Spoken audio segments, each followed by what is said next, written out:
must protect the wild. Victory or death!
Stadium, having scored twice in defeat at Southampton.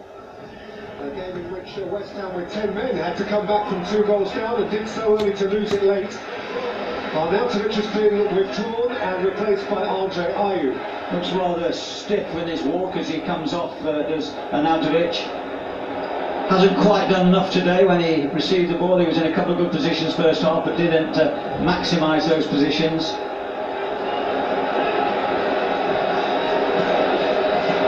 Kane, Davis.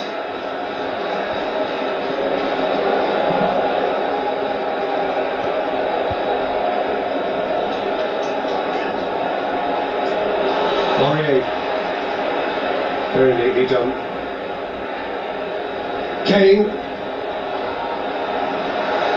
And he was his target. Hard came together. Good reading of the game by the goalkeeper. Almost said the England goalkeeper, but the deposed England goalkeeper. Kane trying to set up Ali.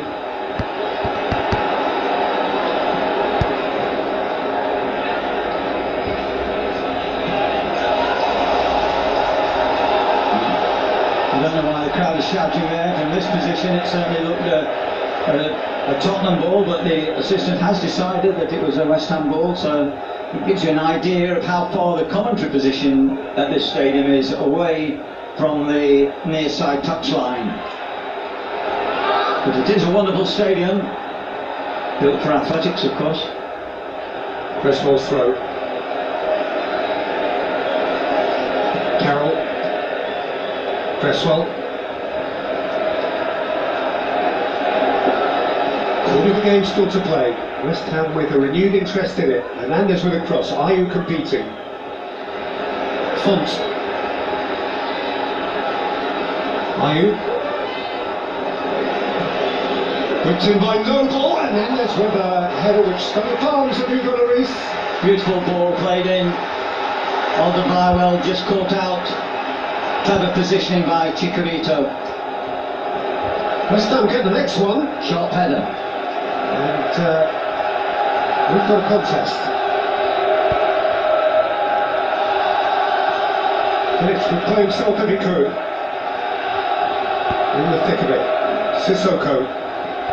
Interesting for the Tottenham, no movement from the Tottenham bench, which suggests that the manager, Mauricio Pochettino, is relatively happy. Kane's played it in. Ogbonna swept it out. Zabaleta deflects it towards Ayew. Vertonghen yields the throw. Everything West Ham do has to be done in a hurry now. Noble has been downed. Sissoko protests his innocence. It's only going to be a free kick.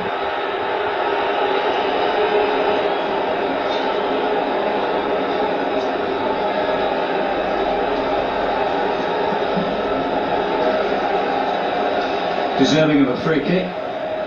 Noble slightly pained by that. Now Ali has a chance to make progress.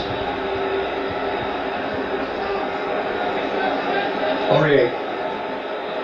Sweetly done, good tackle on Ogbonna. Now comes Carroll. Good by Aurier, who remember has been booked and may walk here. Serge Aurier dismissed for Tottenham. 3-1 up, but a man down. On the anniversary of his dismissal for Paris Saint-Germain a year ago, he sees red in Tottenham colours for the first time, and there is a point of vulnerability now. West Ham have a 20-minute power play and 2 goals to make up. It wasn't a bad challenge, but that was we spoke about Aurier going down on his left knee earlier on and sliding the ball away with his right leg. There was an example of it. He didn't have to make that challenge there. It has given Tottenham a problem. They'll probably leave Kane up in isolation now. They'll have to defend well. Sissoko will go probably to a kind of a right back position. Probably won't make too many forward runs from that area. But it's going to be a fight now for Tottenham, I think, to hold on to this. Forward by Hernandez, welcomed in by Andy Carroll, extravagant. But he's done it before. West Ham have got a sniff for this now. How best can he and they exploit this position? Find a way to score 2 more goals. It'll be a lonelier life for Harry Kane now that the Spurs require players to be deployed more defensively. Kane has real energy as a front man. He never stops running, but it will be unrivaled possession, I feel, for West Ham in these last 20 minutes or so of this game. They've got good width now. They've got Cresswell pushing forward, Ahu on the right, Zabaleta will push forward on the right. Tottenham will still try and play a high line. Actually, the last time Spurs did win on West Ham territory, they did so with 10 men. It was the opening day of the 14-15 season, August 2014. Eric Dyer scored a goal after Kyle Norton had been sent off. West Ham ruined their own chance, though, by themselves later in the game, having James Collins sent off, so it finished 10 against 10.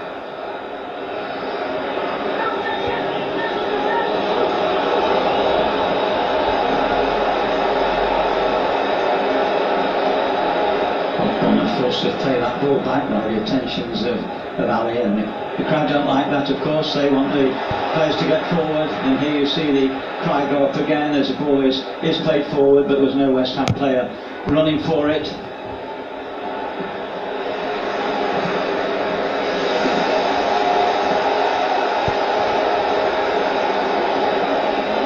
Tottenham might need more energy. The manager will try and isolate maybe a player who he feels maybe lacking the drive or the fitness to go the full 90 minutes with 10 men, and might give them a fresh player. That's a wild ball. From Ayew. There is movement on both benches. I can see Arthur Masuaku, left full back for West Ham, is getting his top on now. And Spurs are also making a change. There's will be first. That's young Harry Winks, who is going to come on in place of the scorer of Tottenham's third goal, Christian Eriksen. You might recall that Harry Winks actually made his full Premier League debut against West Ham at White Hart Lane last autumn and scored in their 3-2 win. Yes, that's the one where he celebrated. He was surprised to score. He's not a big scorer, but he's a nice player. I have met the boy. He's a real gentleman. He'll play in that midfield area with Dyer and Ali, and they'll just try and occasionally get support to Harry Kane. Now this hints at a change of West Ham formation, because Masuaku has come on in place of Jose Font. I'm guessing West Ham will revert to a back four now. Masuaku's going to play ahead of Cresswell. He scored an absolute worldie in the League Cup against Bolton right at the end of a cup tie that, truth be told, was already done and dusted this week.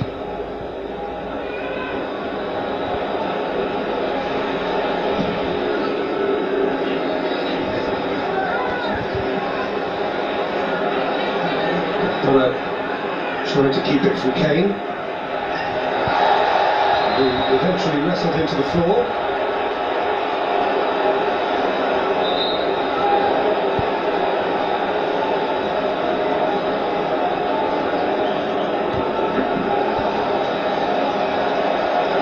West Ham have to move the ball quickly, get it wide early, try and overload wide. They've got that extra man, they should be able to do that, and then get the crosses in from good areas. Masuaku leading away from Sissoko and getting past Dyer and then running into Winks. Kane looking to escape. Support from Winks. Almost an excellent touch by Winks to the running Ali. Here's Davis. Zabaleta keeps it from Dele Alli. Just more than a quarter of an hour to play. On the hour, West Ham seemed out of it. Since the hour, West Ham have scored and Spurs have lost a man. There's still a little bit in it.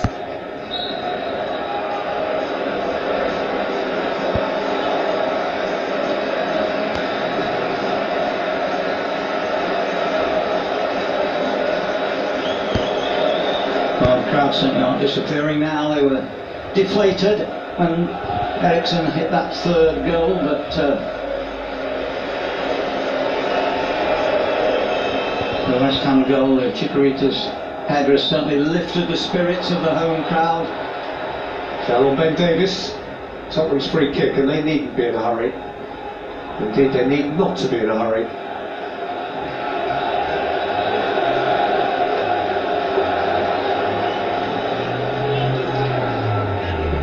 Vertonghen.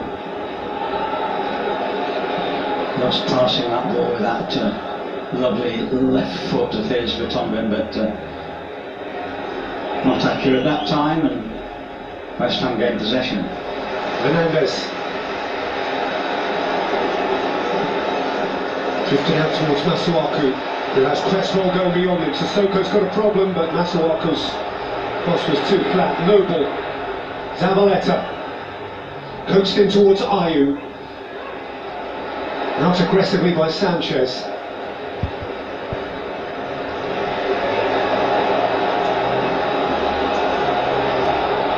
Cresswell. Noble. Floated beyond Carroll for Zabaleta. Now Andy Carroll, no, that's threatening no one. I think West Ham can afford to get the ball in from higher angles, further up the field. I don't think that they need to get them in from central areas. There was a chance where Masauku played the ball inside to Noble and lost the advantage of the width. They need to get into high positions if they can. Fairly natural change for Spurs to make here. Sissoko's been filling in at right back, but they have a specialist on the bench, and that is Kieran Trippier. Effectively, of course, a replacement for the dismissed Serge Aurier. There's more of a natural right back. Sissoko slowly winning over some of the Spurs supporters. Mild applause as he came off. He's certainly a strong presence in the midfield, but still to recapture that form that he shows for his national team. Bonner. Cresswell. Masuaku. Prepared to take on wings. Around on the pitch. It's just a Tottenham throw.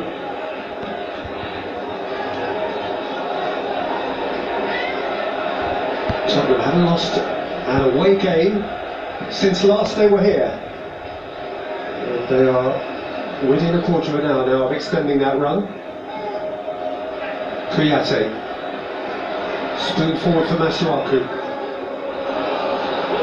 Watchfully dealt with by Alderweireld, giving back though to Cresswell.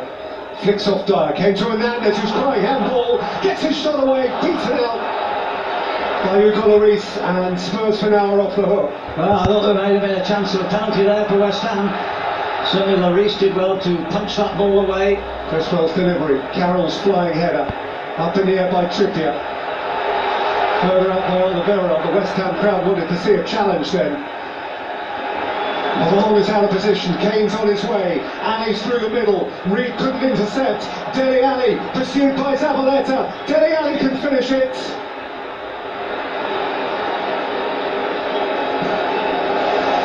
Ran out of places to go. Yeah, he's not had the best of games today as Dele Alli. Once again, the confidence to take the shot early wasn't there. Tried to come back on himself and got into trouble. Clever play by Davis and Kane. Sweet turn by Harry Kane. Dele Alli once more. Trodden on by Chet Kouyaté. Free kick Tottenham. In Ali's defence, he does get fouled an amazing amount of times when he does these turns. Maybe a yellow card there. But here we see that ball go in. Well, it was very close actually. It was so close. It was a clever flick. And Sanchez was literally, I think, a yard away. Oh, and he certainly tried to put his arm down beside. So no question there of any doubt. Michael Oliver refereed his first game in the Premier League as a 25-year-old, and he's now 32. And as Peter said, got a few years in front of him. Harry Kane is lining this up, plumb centre. Belted rather plainly into the wall. Winks.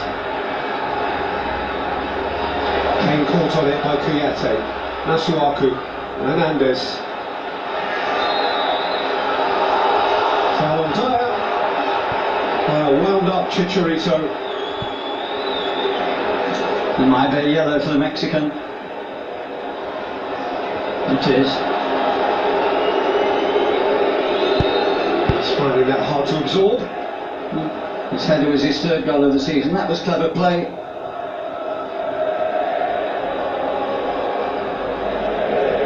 Looks as though he's going to have the main, not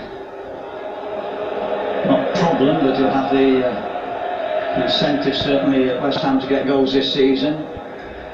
They need Carroll fit, and firing. Would he play the two up? Would he play Hernandez off Carroll if results started to go their way and he could sacrifice midfield a shade? Most teams, of course, in the Premier League do play the three up as one up the middle and two wide, but of course the two wide players have to come back and work very, very hard. And sometimes that front man gets isolated. James Cross picked off by Hart. Cresswell.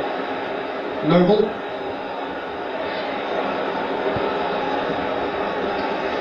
Zabaleta.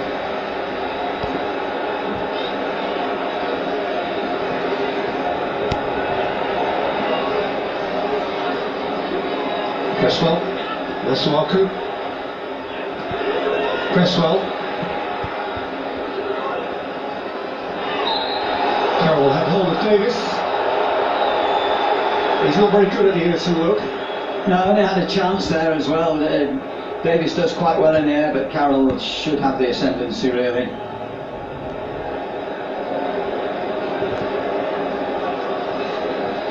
Michael Oliver, like Andy Carroll, is a native of the northeast. They would understand each other's mother tongue. And I think that's an earlier one. That's where he's saying that was on Aurier early on. So it's not the first time that that's happened. Tottenham now beginning to get hold of the ball again. West Ham needs something quickly to make this a flurry of a finish. Otherwise, Tottenham will retain the ball. And they are a man short. Kane.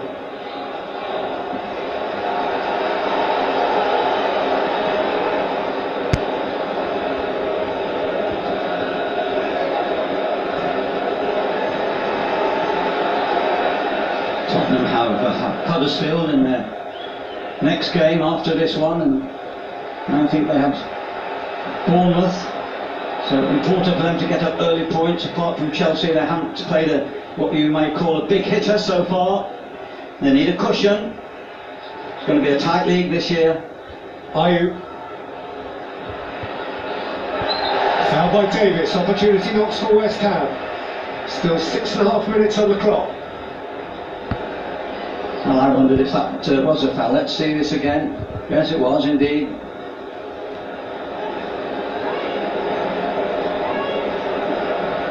Carroll consulting with Noble. Cresswell offers the left-footed option, of course. I think Cresswell's the man from previous history of watching the young man. Came from Tranmere to Ipswich and has really done very, very well as his promotions have taken place. Coped very well with the Premier League as Aaron Cresswell. Noble lifts it in. Carroll couldn't quite set it back for Reed as he wished. Zabaleta retrieves. Needs to hold it while West Ham get their players on side again. Reed. Masuaku wins a throw from Trippier.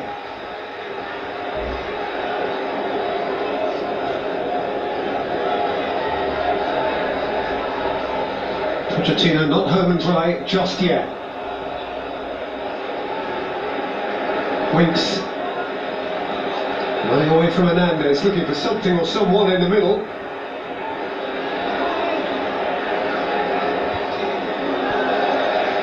Intelligent play by the youngster. Come through the ranks at Tottenham, a Hemel Hempstead boy in Hertfordshire. Pochettino gave him the full 90 against Barnsley in the League Cup in the week. Harry Winks. Just recovered from a bit of an ankle injury and he's just been feeling a little bit more comfortable after a lot of weeks of uncertainty. I would have thought that West Ham would have pushed one of the centre-backs up now. They can risk it, either O'Connor or indeed Winston Reid, who did very well in the early part of this game in the air. He was winning headers consistently in defensive areas. Masuaku wins a throw. Cresswell up from left back to take it. Masuaku. O'Connor. Noble. Good positioning by Zabaleta. He just pulled out there to just drop back to receive that crossfield ball, and another good crossfield ball there by Winston Reid. Reid for Cresswell. Masuaku chasing away from Winks. Masuaku's cross, it's 3-2. It's Checkliate. Grandstand finish. The fellows of the Tottenham Cockerel are ruffled here. West Ham 2 now, Spurs 3. Well, that was a cross from the position we've been talking about. Get into high areas, get the ball in. Super run by Coyote to get it into the box. They've got enough bodies in there, but that's where they did well. Deep, fast cross, brilliant header, brilliant header. Loris, no chance. Grandstand finish. Just what the neutrals wanted. Superb header, perfectly placed cross, and if West Ham can continually get there in these last few minutes, they'll be able to produce the type of cross that they can benefit from. Village with reason for uplift. What a feel it would be if they could get a point out of this from 3-0 down against Spurs. Kane looking to run the clock down by the corner, couldn't do better than that.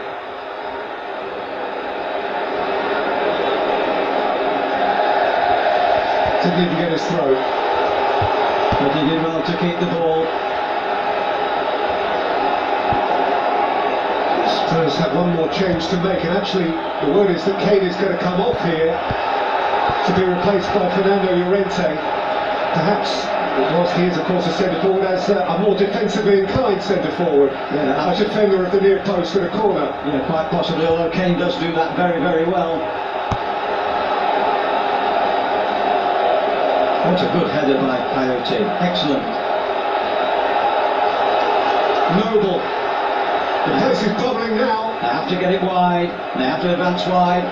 What a great cross from Masuaku. That's not such a good touch. Winks has gone to ground. Cresswell dispossessed, and West Ham thought they had the throw, they haven't. Oliver's right on the spot. Crowd don't like it, but I have to say I'm quite impressed with his refereeing.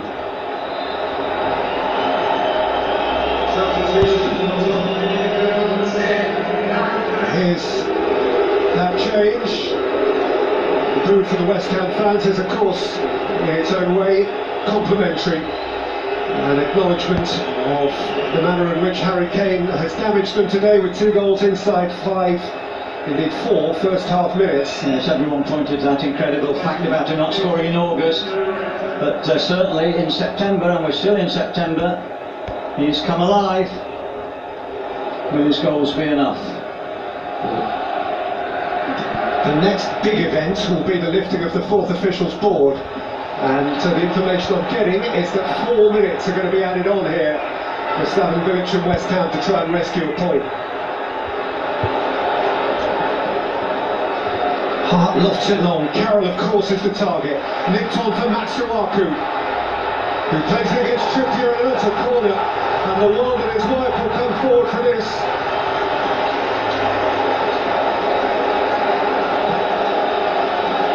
Well, West Ham sense that a good delivery could produce a goal. They're on top. Cresswell, Masuaku. Nicked in by Cresswell. Lloris got a finger on it. Reid! Angle always prohibitive. Yes, a difficult one. Loris did well, backpedaling there. Here we see the ball going. Cresswell plays it deep. Loris covers a lot of ground to get to that ball. He wasn't sure what was behind him. Michael Oliver has a quick word with him to say, look, you're a goal up, but don't give me a reason to book you for wasting time. 4 additional minutes begin now. And the greatest compliment I can play it at the moment is that it feels a bit like Upton Park. West Ham's crowd are onside and making a racket. And Spurs are feeling it. Llorente. Dele Alli got away from him again. And Masuaku's got away from him. And Hernandez chipping through the back of him. West Ham's free kick. I have to say Masuaku's been a good substitution for West Ham. Hart is going to take, the rest will go forward. Slaven Bilic has done well. He's overloaded down this left side with Cresswell and Masuaku. And here it comes from Noble. In up at Carroll once more, nudged in towards Kouyaté, out by Sanchez, forward again by Ogbonna. Clattered by Carroll, and Lloris can't keep it in, and West Ham held in the corner. And Joe Hart is asking permission to go up for this one. He shouldn't have to ask for permission. His instinct should take it. If he concedes a goal as a consequence, so be it. He stayed back. In again by Cresswell, Carroll was rising, Noble! No control on the volley. No, they've hit 2 or 3 wild shots over the bar this half. Carroll. Hernandez wants to take the goal kick for Lloris, I think. He wants to give him the ball very politely. Here we see Swine Swan. Is it the Flying Swan or the Flying Hammer? Well, it was a shame for West Ham when Antonio went off early. It did affect them, I think, and he's got to be careful there. Zabaleta. Oh, Zabaleta's a sportsman, no problem. He really does set an excellent example, Pablo Zabaleta. Such a calm individual, whilst being a terrific competitor.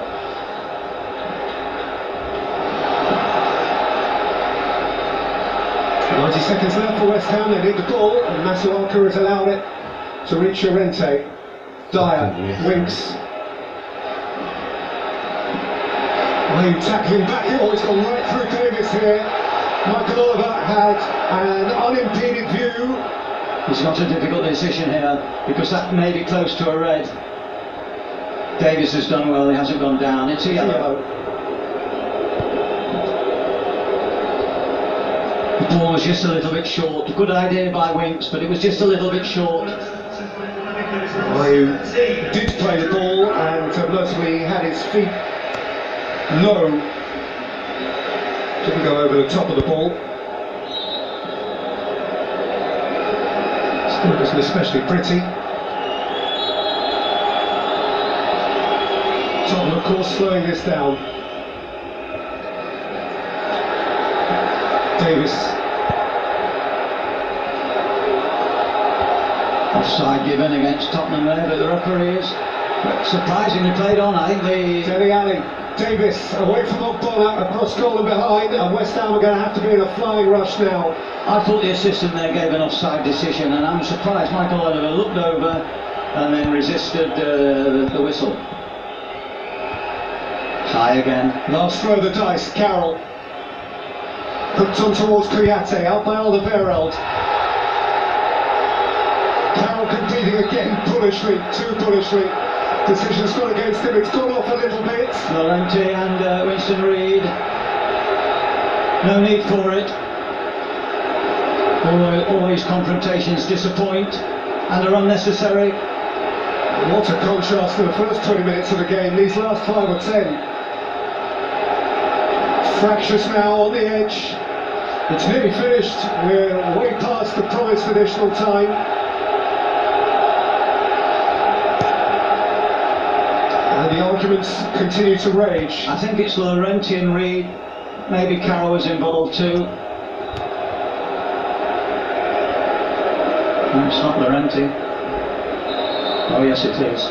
Reid's been summoned and Llorente has been summoned. Yeah, they were the two. Llorente backing in right from the word go since he came onto the field. Llorente making it difficult for the centre back. Yellow for Winston Reid, yellow for Fernando Llorente. And your guess is as good as mine in respect of the remaining time in the game. There may be actually none. There's the coming together between Reed and Llorente. You need to keep your hands down, and you too. And you need to keep your hands to yourselves. Dele Alli and Eric Dyer did them both a favour. Well, a little bit of ill feeling at the end of the game. Of course, West Ham will be frustrated if they are to lose this game, because they are near the lower reaches for sure, with games to be played over the weekend. Carroll's been booked too, I think.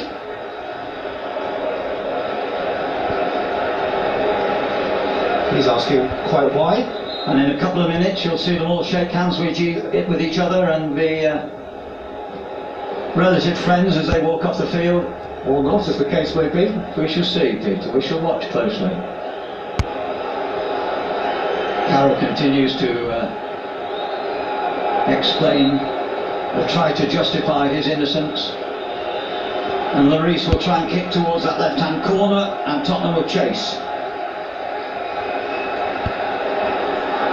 So roots his head up. Tips over Reed. West Ham have a free kick. Goodness knows if there's really time for them to profit from it. We've now played 6.5 additional minutes. Pochettino's wondering if the clock's stopped. Hart can only launch it and hope. Well, it was a belting bout in the end. West Ham get nothing out of it bar a degree of restored pride for a proud second-half performance in which Hernandez and then Kouyaté gave them hope after Aurier had been dismissed. The first half was Tottenham's. Harry Kane scored twice in a trice. Ericsson made it 3-0. The game seemed over. It assuredly wasn't. But it is now, with a final score of West Ham 2, Tottenham Hotspur 3.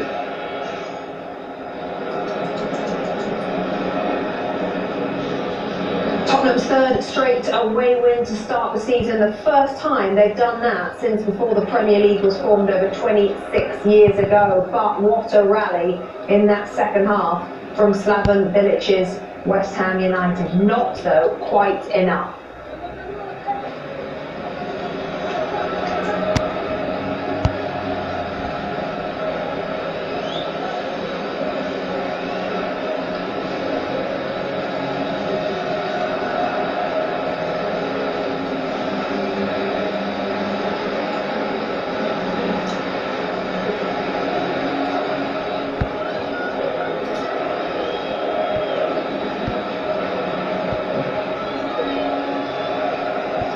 A little concerning from Mauricio Pochettino near the end, but Tottenham did it. They've equalled their club record of 5 successive Premier League away wins now. Harry Kane with the 2 goals. Ultimately, he was the match winner, as he so often is, as he applauds the away fans with a short trip back to North London.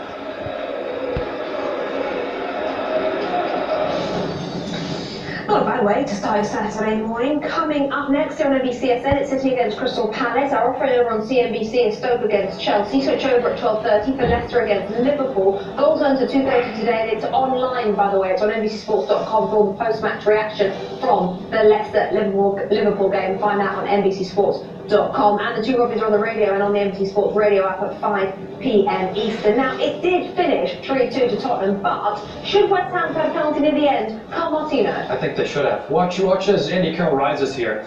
And Sanchez loses him. He's absolutely not with him and throws an arm into the back of him that throws him off balance. If the referee gets a clear look at that, I think that has to be a penalty. You agree? Should it be the penalty? Yeah, absolutely. Andy Carroll's getting his run in the back, and he's just getting his timing to head the ball. The shove comes in and puts him up. I think Slaven Bilic will have words about that after the game. Really good reaction from West Ham. If you're Mauricio Pochettino, you're feeling a little, probably, well, hugely relieved. Are you feeling a bit concerned at how the second half went? A little bit disappointed. That one of the things about Spurs back over the last year or 18 months we've said is sometimes when they're in games, they don't know how to manage the situation. They were 3-0 up. Conceded 2 goals from set pieces, which is very unlike them. That would be a little worry for Mauricio Pochettino. They're lucky that they're leading with 3 points, and they shouldn't have needed luck. I mean, they were dominating this game, as you were saying. And I look at one individual decision.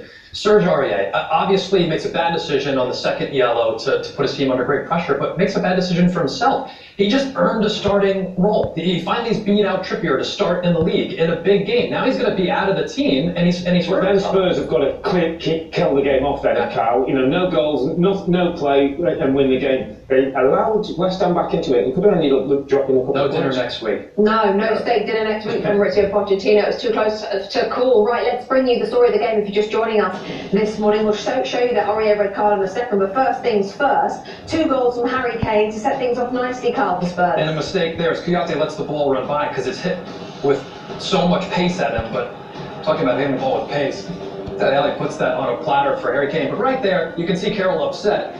But it's understandable Kouyaté let it roll by, and then Dele Alli makes a wonderful run out of the midfield. And this ball's bobbling a little bit, which is why he catches more height than he wants to, but Harry Kane does so well to finish it. Less than 4 minutes later.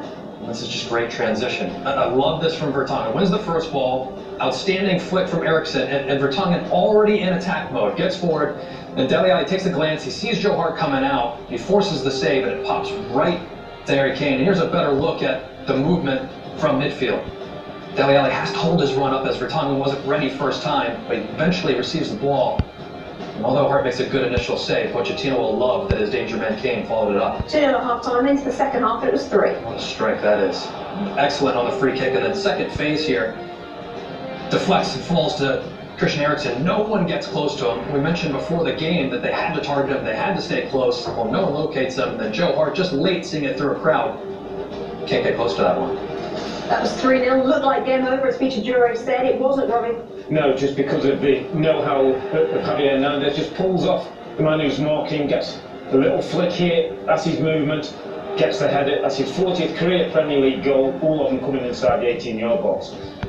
Then this was the moment that Carl was talking about, Serge Aurier, who, listen, we know he likes to tackle, and that's fine, but you've got to know when and where to go for the ball, and this isn't an occasion where he needs to go to ground and try and win possession. He goes in there, doesn't get any of the balls, his scissor action on Andy Carroll, gets his second yellow card, and sees a red. And then West Ham, with 3 minutes to go, make it 3-2. Yeah, they were saying in the commentary that plenty of West Ham fans were leaving at 3-0. Well, it's nearly missed out on certainly a couple of goals, and this one has come from Kouyaté. It's a bullet header. Again, the ball's just going to be delivered into the box. Marking's not good enough for 3 centre-backs, and Slaven Bilic knows his team are back in again. Then his injury time, that moment we had a look at. Yeah, this is a set piece I'm talking about, where Andy Carroll comes in, and Sanchez here knows he's got the runner, he throws his arm into the small of his back there, and Andy Carroll is asking the referee, obviously he didn't see it, and they get away with it there, Spurs. A little bit too close for comfort, but the Stella Artois full match chances looked like this for Tottenham. 15 shots from them, 5 on target. West Ham not too far behind in terms of stats today, but of course they lead with nothing. Spurs lead with all 3 points. They've been arriving around the grounds for the 10 Eastern kickoff. Just 21 miles separate David Wagner's Huddersfield and Sean Dyche's Burnley. The Terriers looking for their first win in 4 today. At Goodison Park, Ronald Koeman gives Dominic Calvert-Lewin the start after his 2 goals in the League Cup on Wednesday. Everton are hosting Bournemouth. Southampton take on Manchester United at St Mary's. Marcus Rashford, Marouane Fellaini both start for Jose Mourinho's team. To the Liberty, where it's Swansea against Watford, Paul Clement goes with Wilfred Bonney up top. It's his first Premier League start since returning to the Liberty. Tammy Abraham is on the bench. Those games are on NBCSports.com/gold. On CNBC, Stoke hosts Chelsea. Alvaro Morata was given high praise by manager Antonio Conte this week. Eden Hazard today on the bench. And here on NBCSN, Leroy Sané gets the start at last for City. After 4 goals in his last 4 games, Sergio Aguero also starts. Gabriel Jesus is on the bench. They take on goalless Palace. Coming up.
in the eyes of Pep Guardiola. So Stones and Otamendi will play as a partnership. Fernandinho ahead of them, but Kevin De Bruyne just continues to impress. We know what David Silva is capable of and has been a magician for them for a while, but De Bruyne gaining an influence. It's a rare start for Leroy Sané, and credit to the young player who hasn't gotten a lot of opportunities for training well, obviously, but coming on and having an impact off the bench.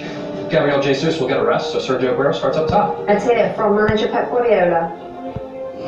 Can you feel the momentum at the start of this season already with the performances you've put in? Well, we're okay, but just 5 games Premier League, so is it just in the beginning? So,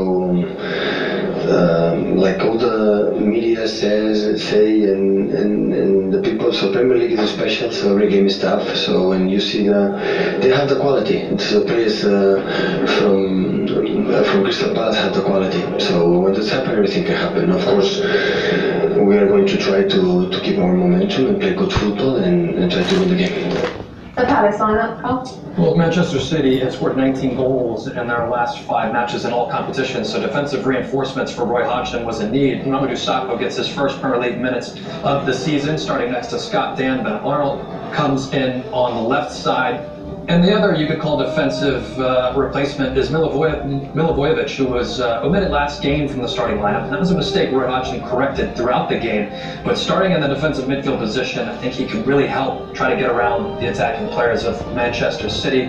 Townsend, Schlupp will give them pace, give them width. Ruben Loftus-Cheek will play underneath Christian Benteke. Let's hear from the manager, Roy Hodgson. You said it'll be short, small steps, obviously, but is belief and confidence the first thing you're trying to get into these players? Well, unfortunately, belief and confidence comes from winning matches, and if you don't get those wins, it's a lot harder to get people to show the belief and confidence. But again, I can't complain about anything I've seen so far. I do believe that there is some belief and confidence in the team, and they want to be confident, they want to have faith, they want to believe.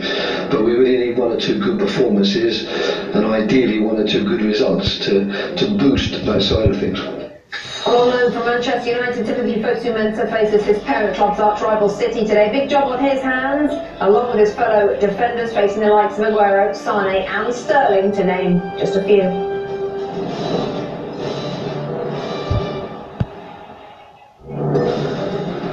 Welcome Jameson caskmates to the family. Jameson whiskey finished in craft stout barrels. The smoothness of Jameson and the character of a stout together in one glass. I am so busy. So I've asked Chase Sapphire Reserve card members to scout the world to find my next vacation. Ija, where is that? I'm on a rickshaw in Japan. He's so fast! Delicious. Sorry. Do you guys have to use coordinates? Don't ask me that, it's embarrassing. I don't know, it's embarrassing. Sapphire Reserve from Chase. Make more of what's yours. Not all restaurants know how to make great barbecue. The ones with a big cowboy hat sign in the parking lot are probably a good bet, though. Arby's, we have the meat. The fight for the malt beer begins with a little turbulence. A perfect storm of pale malts and bright hops, culminating with a crisp taste that's pure gold. Modelo Especial, brewed with a fighting spirit. Boogie on down.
Back, Monbiot has a new lease of life for Stoke this season. He is in the starting line. Robbie will talk us through. Yes, Upton remains in goal, 1 clean sheet for the season for him. I think Stoke are one of those teams that's taken the lead from Chelsea on a back three. But Kurt Zuma's not available against Stoke. He can't play against his parent club. But a former Chelsea player can. That was Glenn Johnson. He'll play as one of the defenders with Martin Indy and Peters. Joe Allen and Fletcher, they're going to need some help in midfield from Juve and Sobby in the wide area to get some possession. In the front three have got goals, and then forwards Stoke's 5 goals have come between them. Shaqiri and Choupo-Moting got a good understanding, and Hesse scored the winner against Arsenal recently. Here's how Chelsea look, Robbie.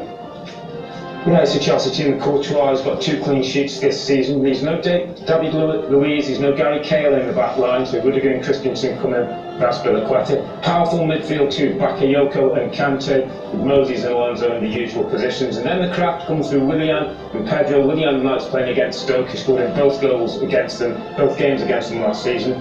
Navarro Morata starts up front, 3 goals and 2 assists and 5 Premier League appearances for him. He's got a great intelligence and movement in the front line. They've got options like Fabregas and Hazard on the bench as well. Let's hear it from head coach Antonio Conte. Red cards have cost you. What is it, 5 red cards in 9 games? Is that in your mind at the moment? How you approach games, particularly a tough, physical, likely game against Stoke today? I think that it is not important to speak about this situation. The players are intelligent, understand very well what they have to do on the pitch, but we have to think only to play and to try to do our best. So Stoke Chelsea's available on CNBC for other games, because City Palace is here on NBCSN, are all available on NBCSports.com/gold with your Premier League pass, and a load of Premier League programming all week with gold membership as well, including Manchester United on air today. At Ally, we're doing digital financial services right. But if that's not enough, we have 7,500 allies looking out for one thing. You. Call in the next 10 minutes to And if that's not enough, we'll look after your every dollar. Look out the phone! And if that's not enough, we'll look after your every cent. Grab your wallet. Access denied. And if that's still not enough to help you save, we'll just bring out additional power. We'll do anything, seriously, anything to help our customers. Thanks. Ally, do it right. End of civilization.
Opportunity, and you're going to have to rest Gabriel Jesus from time to time, and you have to try to make everyone happy. And this is only his 2nd start, Leroy Sané, and he's been excellent off the bench. Even though Aguero and Jesus together have been looking like a really good little pair. Yeah, because they want to compete in a lot of competitions, and he's not going to be able to play them every single game, and he needs to establish some of the other dynamic duos that exist, and Sané Aguero will be one of them.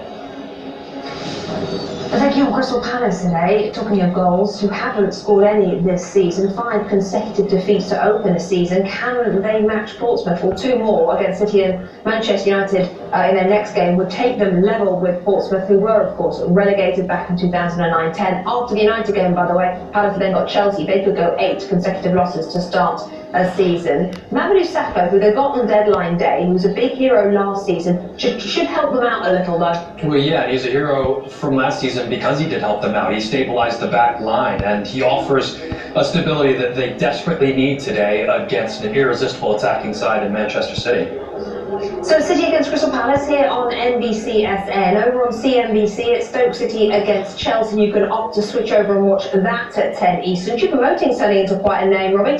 Yeah, a long name, Rebecca. Jean-Eric Maxime Choupo-Moting. So if you have that on the back of the shirt, it's going to cost you a lot of money. But it costs absolutely nothing for Stoke on a free from Schalke. 6'3", he's big, he's powerful, he's got a threat. He's got a good understanding with Shaqiri.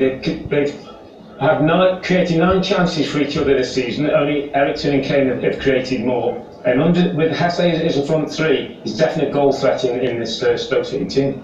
Goal threat for Chelsea. Morata starting up top for them today. Pending personal terms, Diego Costa has finally left the club and gone to Atletico Madrid for 78 million. This fella might benefit. Just steps out of the shadow of Diego Costa, who is a big personality and a big character. This guy's going to do it differently. He's not going to be physical. He's not going to be verbal. He's not going to be antagonising defenders. But his movement, he's almost like ghosts into positions. If he gets the right kind of series, we've already seen this season, he can score goals with his head. 3 goals with his head, 2 assists with his head. I just think that he might grow now that Diego Costa's out of the way. So Chelsea are at Stoke on CNBC on NBCSports.com/gold with your Premier League pass. Southampton taking on Manchester United. Scored again in midweek. Marcus Rashford, he's making such a habit of this. He's so good. Consistency. Consistency was the only thing lacking. The talent's there. The goal-scoring threat's there, but what Jose Mourinho's required and asked of him, and asked of young players a lot, is to be as consistent as a veteran, and he's starting to deliver that. The thing he's got to worry a little bit about is that Martial is starting to do the same, so there's going to be a real battle for that sort of left wing, attacking position. Jose Mourinho this week praising Anthony Martial's resurgence this season. Let's take you to Turf Moor. It's Burnley against Huddersfield, also on goal. Not an easy place to go, especially, Carl, because Burnley are in good form this season. It'd be hard for Huddersfield. And also, Rebecca, especially because what Huddersfield are good at and how they've gotten on top of teams early in the season is pressing. Burnley will not allow that. They are going to bypass the press. They have no desire to build out of the back, to keep the ball on the ground. They have no insecurity about the way that they need to play to be effective. Everton against Bournemouth at Goodison Park. He's finally getting a chance, Robbie. Calvert-Lewin's in. Yeah, no surprise, Rebecca. Just that young legs, the energy to go over the top, and he's got the likes of Sigurdsson and Rooney underneath him, who are the brains, who've got the technique, who can play him in the team. I think it's been crying out for this guy. The best performances Everton have had this season, Dominic Calvert-Lewin's been in the team. Swansea against Watford is live from the Liberty, also on goal. Jordan Ayew starts for Swansea, as does Wilfred Bonney. What are your thoughts ahead of this one? Well, 3 games, 3 of their 5 games played this season in the Premier League. They've had no shots on target, Swansea, so that tells you its own story. Hence, Wilfred Bonney comes back into the team. They've been saying he's short of a little bit of match fitness, but I think needs must. And with Bonney and Ayew back into the starting lineup, I think that this is where Paul Pam will feel goals can come and they can start getting on a winning run. So 6 games set to kick off at 10 o'clock Eastern. A reminder that Manchester City Palace is here on NBCSN, so Chelsea is over on CNBC. We've already had 5 goals today at London Stadium. But if you'd like to watch any of the other 4 games, including Manchester United, visit to Southampton. Here is how you can. The NBC Sports Gold Premier League Pass provides complete coverage for you, the Premier League fan. Watch exclusive live matches, replays and original programming from any device at any time. Visit NBCSportsGold.com for more info. Here are the matches available across the platforms of NBC Universal. Heineken is served in 192 countries. It's world famous. Like me. Look. It happens all the time. He's ready. Antonio Banderas! It's Antonio Banderas from the movies. And enjoyed in 192 countries. There's more behind the star. What makes the new DiGiorno crispy pan pizza different than delivery? Pan, pan, pan, pan. Pan, pan. You think it's fresh in its own pan, giving our new DiGiorno pizza a crispy, caramelized crust. It's not delivery, it's DiGiorno.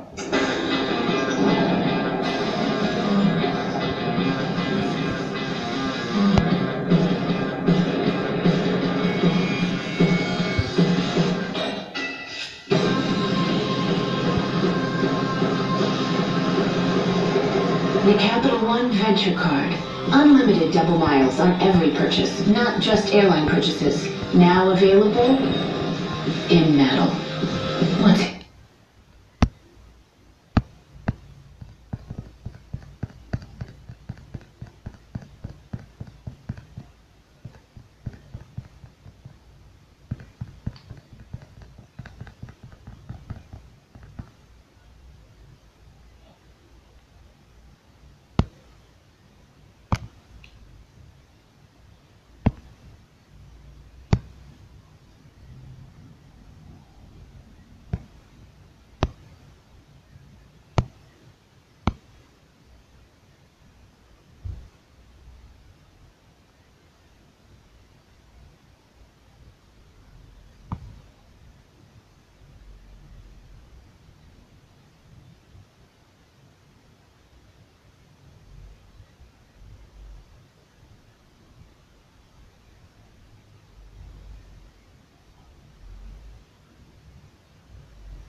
Well, Rafa Benitez and Newcastle will be featured in our new promoted series tomorrow morning. That will be 9:30 on NBCSN. But before that, we'll take an in-depth look at Brighton and Hove Albion, who've had quite the journey just to make it to the Premier League for the very first time. Our three-part promoted series, hosted by Roger Bennett, begins tomorrow at 9 ahead of Brighton against Newcastle. Let's take you back, though, right now to London Stadium, where Spurs almost dropped a couple of points, letting West Ham back in. But they squeezed past them 3-2 in the end. Here's Maurizio Pochettino. You've spoken many times about Harry Kane being one of the best strikers in the world. Well, his goals today, that of an out-and-out pure goal scorer. Yes, he's great. He's fantastic. His mentality, but it's difficult to find the difference. Well, to say something new. It's so hard for me only to recognize him. He's a great striker. His mentality is fantastic. He's so humble. His personality. I think, yes, I am in love with him. you can feel that. In his first Premier League start, did Serge Aurier have a very different game? Did he find it difficult today?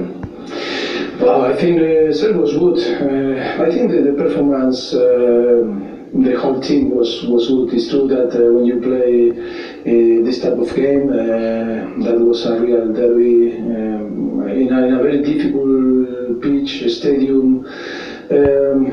Always you need to try to find the feeling and find the way to start the performance in Premier League France. But I am so happy with him. His adaptation is fantastic.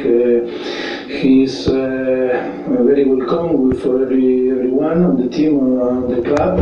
A little bit unlucky today because I think he didn't deserve the first yellow card, but that is football. Issues are all face of football. Only for him is good to learn and understand that the Premier League is completely different than the Ligue 1 in France.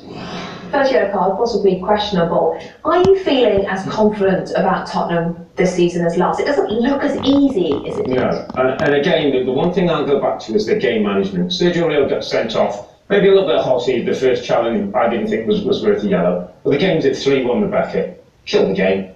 No more goals, no more entertainment. 3-1 and have it done. We allowed West Ham back into the game 3-2. We're slightly fortunate a penalty could have been given. That could have been points dropped. It's just like game management of that young team. And most people won't care how you win a London derby, but Pochettino will. He'll look back at the footage and he knows, and in his answer it said everything. He knows that a lot of his guys didn't have their best day, and they're kind of fortunate that they got away with that, and he'll want to correct a lot of those things. Tottenham start the day with a 3-2 win at West Ham. Two of our games on NBCSN and CNBC. It's City Palace and Stoke Chelsea. And by the way, were Sergio Aguero to get a hat-trick today, like he did last weekend, he will become Manchester City's all-time leading scorer. Kickoffs coming next.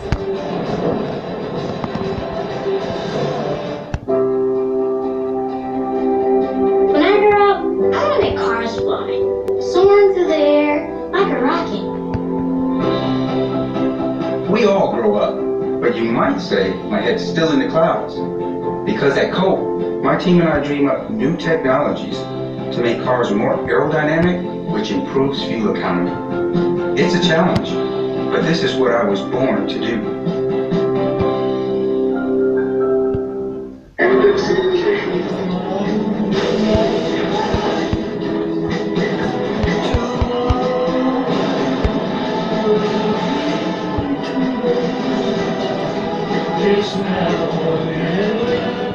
It's a beautiful feeling to actually do something you love. I love boldness. Just another day in the jungle. I just had too much to say to be bound by anybody's rules. Football is back at Dave & Buster's with all-you-can-eat wings plus a $10 game card for just $19.99 every Sunday, Monday, and Thursday. Yeah, you heard me right. All-you-can-eat wings plus a $10 game card for just $19.99. Watch the games and play the games only at Dave & Buster's. Fubo Chavez here. You know, Fubo TV has dozens of sports channels. What are you doing? Telling everybody about the world's biggest sports package. Holy shit. Stream the most live sports for the least money. Try Fubo TV free today. The NBC Sports Gold Premier League Pass. Watch your favourite clubs live and on demand. Watch it go! Visit NBCSportsGold.com for more info. Here on NBCSN, Crystal Palace are looking for their first points and goals of the season at Manchester City. If you'd rather watch champions Chelsea visit Stoke, switch over right now to CNBC. The other four games can be seen with the Premier League Pass on NBCSports.com/gold, including United's trip to Southampton. But here on NBCSN, it's to the Etihad. Your commentators, David Stowell and Dane Higginbottom. Definitely, and he was, like you say, he's a key player this season. He's a leader at the back. He'll put his head in places, certain players won't put the feet, and defending first and foremost, and the players will be delighted to see him back. So much attacking talent for Pep Guardiola to pick from. They all seem to be firing as well. Looks like Manchester City will have an attacking front five effectively today, with Sané coming in after his handiwork in the League Cup in midweek. Aguero once again will be prowling, looking for chances.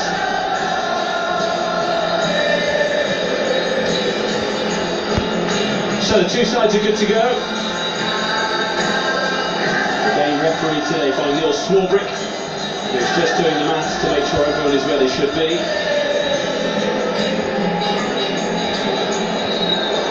Top versus bottom. The contrast between Manchester City's season and Crystal Palace's campaign so far could hardly be greater. The visitors can't score for love nor money. The home team can't help themselves but find the back of the net. Even the most ardent Eagles fans would surely admit they're not expecting much out of this trip to the Etihad. But in football, you just never know. No, you don't, but what it is going to take, they are going to have luck. Crystal Palace, no doubt about it, they're going to have to defend well and defend as a unit, because previously said, the movement of Manchester City going forward is unbelievable. It's absolute joy to watch.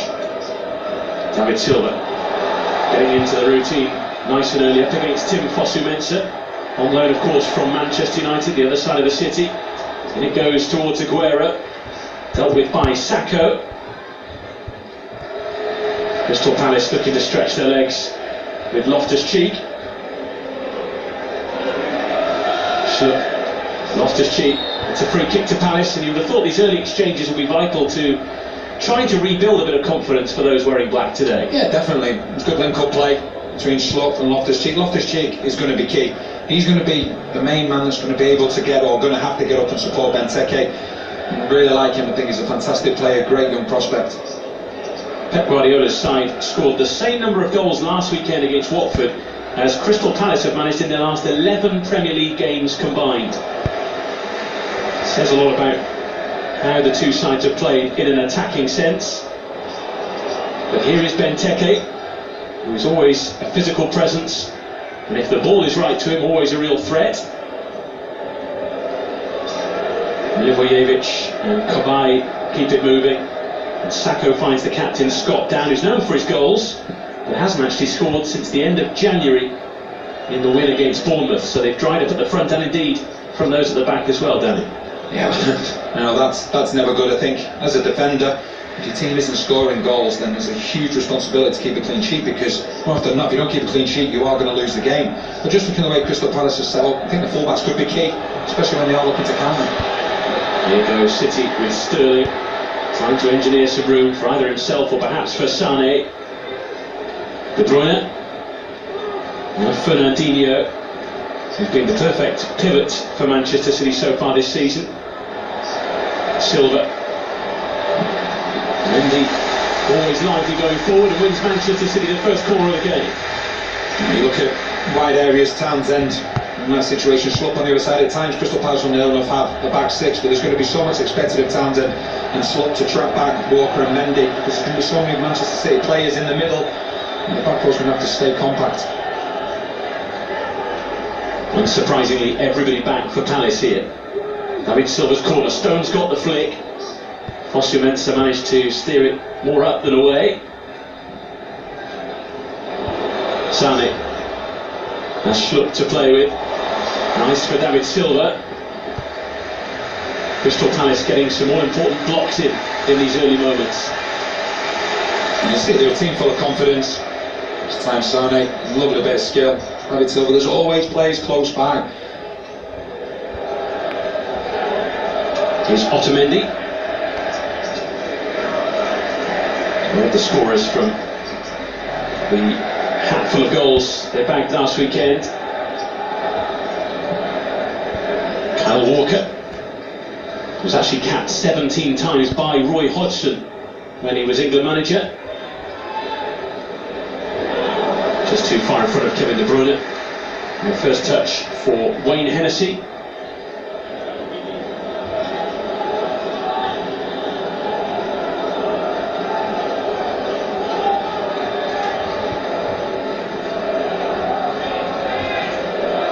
Sacco to Van Aanholt.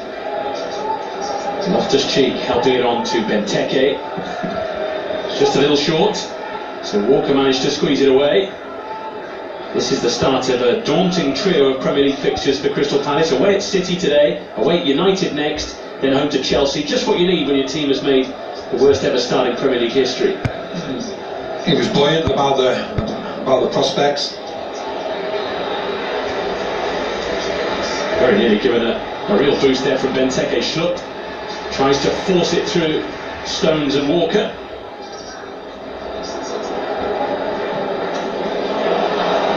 A little bit wayward from Palace, seized upon by David Silva.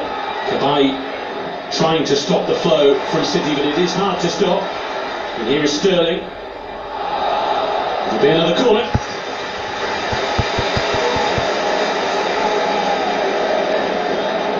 The last thing they want to do is give Manchester City the opportunities like that, losing the ball. And Dan probably got away with that one. It was a blatant handball, as you see the replay. Another David Silva corner. Plenty to aim at, but he Couldn't find one of his teammates. Not the best of clearances though from Benteke, who just lets him have another go. Mendy went for power. Townsend with a nice touch to try and get Palace out of trouble, and indeed there's a bit of respite for them. They're going to throw it.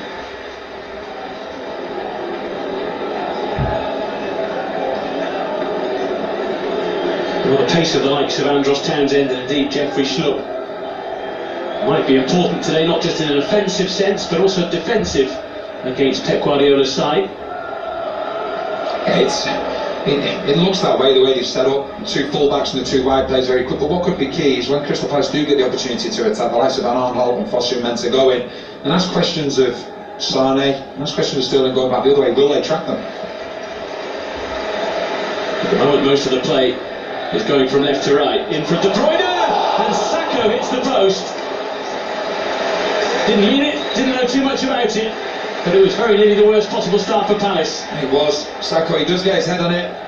Oh, see, one of the things is, he actually got away with it a little bit, but if Sacco hadn't have got his head on it, then maybe Sané would have had a better opportunity of actually getting it at the far post. We nearly saw a Crystal Palace player score a goal, albeit at the wrong end. This is Benteke. Sané stealing it off Fosu Mensah and winning the throw.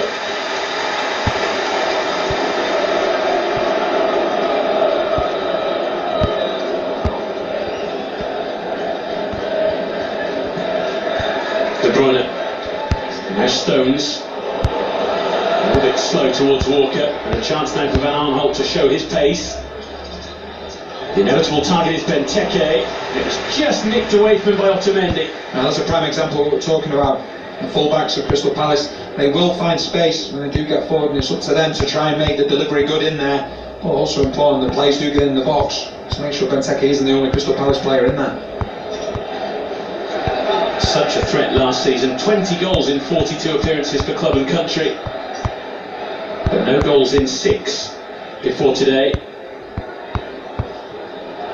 Palace really need him to start firing. But we've got to get the ball to him first. Townsend wins it back for Palace. Milivojevic saw the run of Schlupp, but they weren't quite on the same page there. No, I think we've seen it a couple of times now, players coming to the ball. We know that Manchester City play high, so you don't want players like Schlupp, like Benteke, and the wide players as well, like Townsend. You don't want them coming towards the ball. You want them looking to get in behind this Manchester City defence, because the one thing to do, they do take risks. They're on the front foot. There's plenty of space behind the back four. Walker's throw finds Aguero. Dan will just play it back to Hennessy, who will just take a little bit of time, just try and relax his side, allow them to regroup. And then here's Benteke. Van Aanholt. Milivojevic back to Scott Down. Once again though the passing is poor. That allows Manchester City to try and capitalise.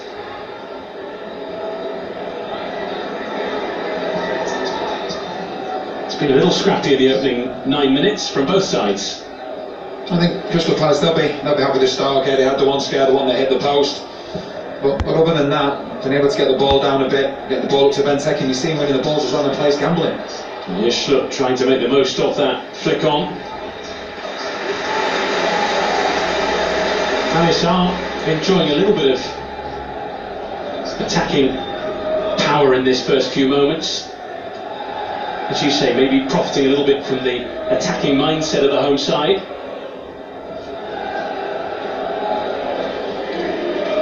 You can't necessarily go gung-ho against the top sides, but you can apply a bit more pressure perhaps than some lower teams do, though it can be easy to be picked off, as Palace nearly were by Aguero. Benteke not fouled, says Neil Swarbrick, so Manchester City will carry on. Once again though, the radar was off from De Bruyne. Strong from Stones. Here's Silva. Advantage played as De Bruyne tries to make the most of it. Here's Sané, who just didn't get his angles right, trying to carry on his goal-scoring form from midweek. First of all, Neil Swarbrick, the referee, plays a really good advantage. Just the foul there on Silva, but De Bruyne, you know how clever he is, how good he is, so full of skill. Floney then has a presence of mind to get back on the ball himself, just not able to get it on target.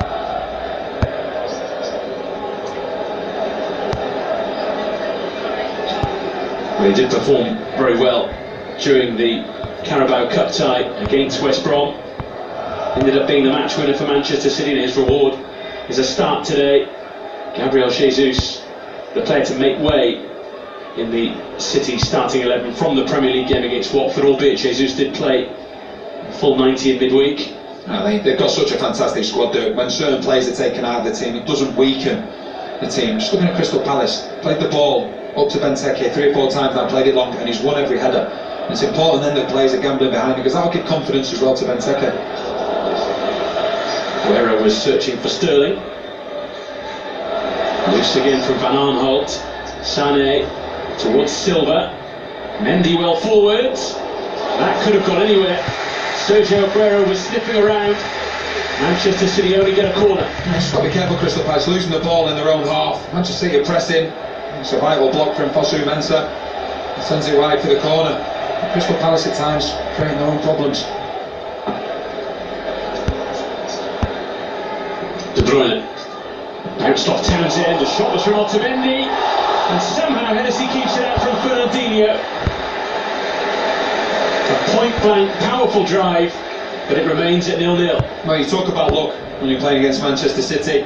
Initially, this could actually have been a foul. We've seen a lot of talk about, you know, the high foot. It's Otamendi that gets it, and Hennessy doesn't know too much about it, but he manages to save it.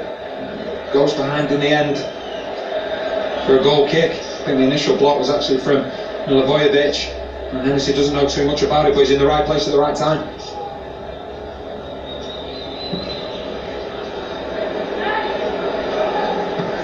Benteke, at this time with Fernandinho. Sakho's clearance just to Silva, and now De Bruyne. The race is on for Sané and Van Aanholt, who recovered well.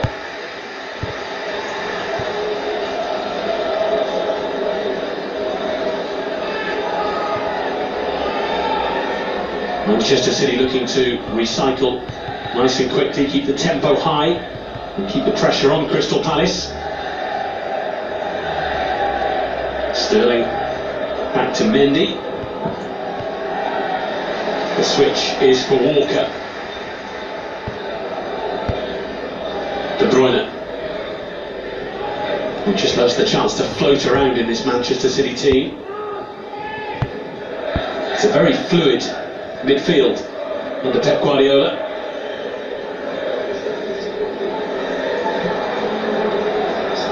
Away this time by Fosu Mensah.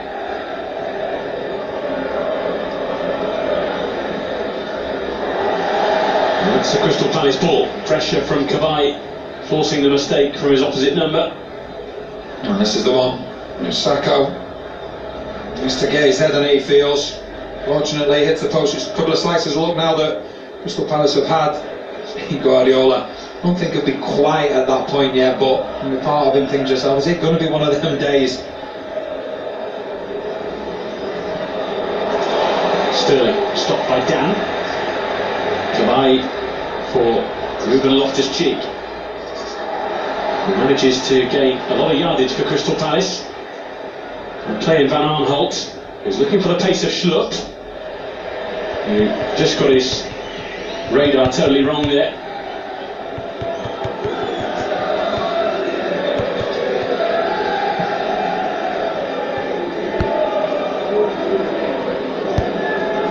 Well, he's always a pensive figure on the touchline, sometimes an animated one. He wants his side to keep their high standards up, and indeed he wants to keep his standards up too. Yeah, well, he said in his press conference earlier in the week, he said, I think I'm a good manager, we fight like any normal team. But the biggest thing, and he's done it whatever team he's been at, he always says he believes in the way that we play.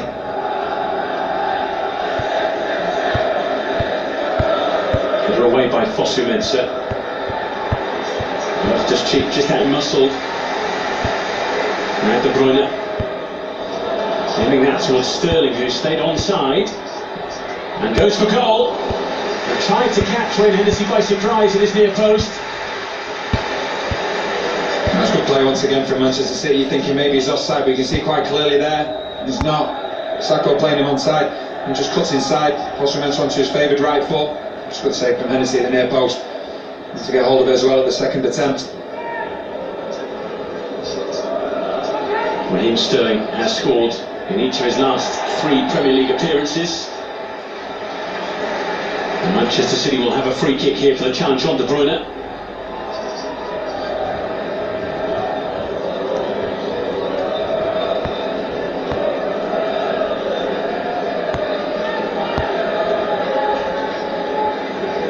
Here is the Belgian. Fernandinho to David Silva, who created a couple of the goals in the Watford win last weekend. Sterling just wasn't quite aware of Milivojevic's presence. Now Loftus-Cheek sets up a promising looking counter-attack for Palace. He has Benteke in support. Schlupp arriving as well. Manchester City do have numbers back though. Townsend. Silva and Mendy are there with him. And they win out. It's been interesting from Crystal Palace's point of view. When they're defending, it's not a 4-5-1, they're defending very deep, but it's deep in a 4-4-2. And I think Roy Hodgson's done that to make sure that when the ball goes up to Benteke, he's not isolated. We've seen the numerous times that when the ball's gone up to Benteke, Loftus-Cheek has been near enough stood on his toes ready to get the ball up him, so it's a definite plan from Hodgson to be as good as a 4-4-2, but defending deep with it.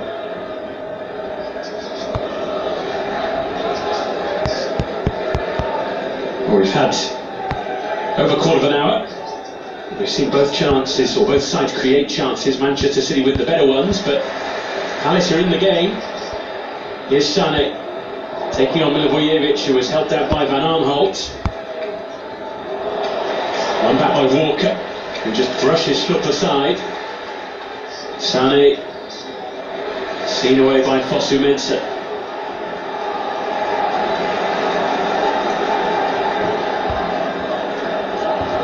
Fernandinho. De Bruyne. And now Walker. Not the cross he was looking for.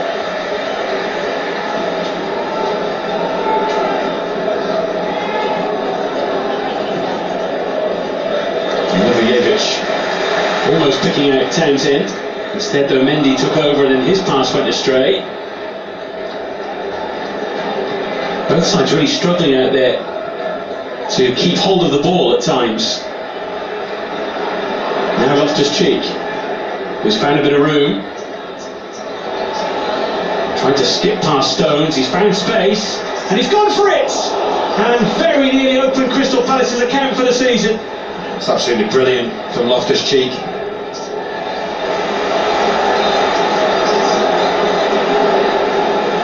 He's got Cavani getting close to Benteke. It's exactly what he's done, but he does all this on his own.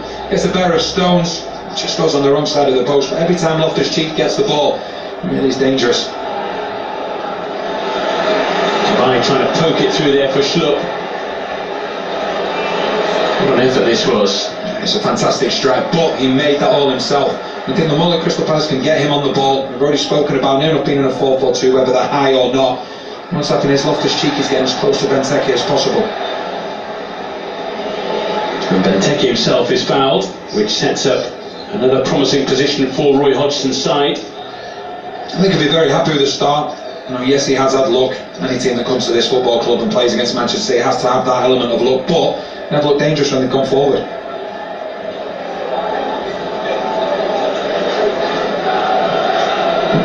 Unbelievable defender, look how high the line is.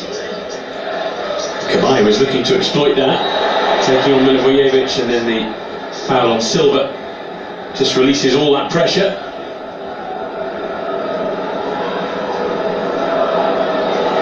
And for all the attacking play that Pep Guardiola's side produced, the number of goals that have flown in, there are still many questioning the defensive side of the game.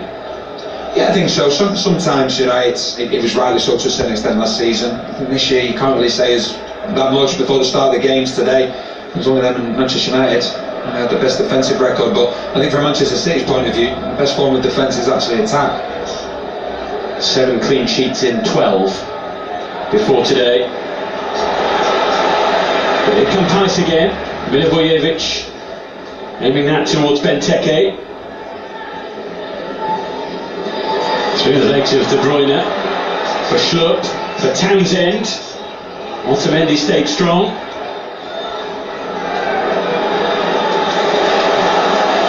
The only surprise so far is that we haven't actually seen a goal in this game. Aguero. Now De Bruyne. They're ready to pounce in the middle. Hennessy made sure they couldn't. I think it was a vital touch from Van Aanholt as it comes across. Just takes it further away from Sterling. It's comfortable enough for Hennessy. He could be crucial for Palace today. 70 caps for Wales. The 30-year-old is vastly experienced now, but also a big figure in between the posts at 6'5".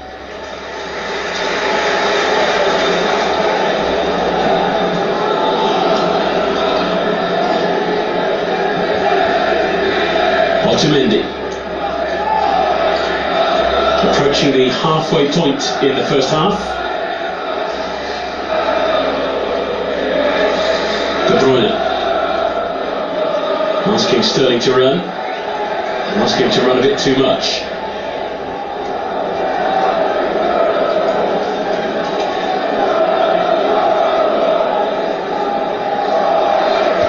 Manchester City have won each of the last 6 meetings with Crystal Palace by an aggregate score of 20 goals to 2. They've tasted victory in 13 of the last 14 clashes in all competitions. It's been a real dominance in the recent past.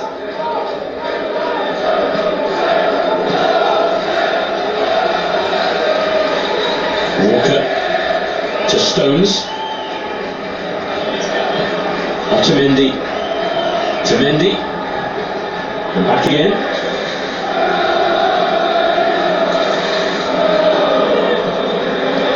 Fernandinho. De Bruyne. Walker.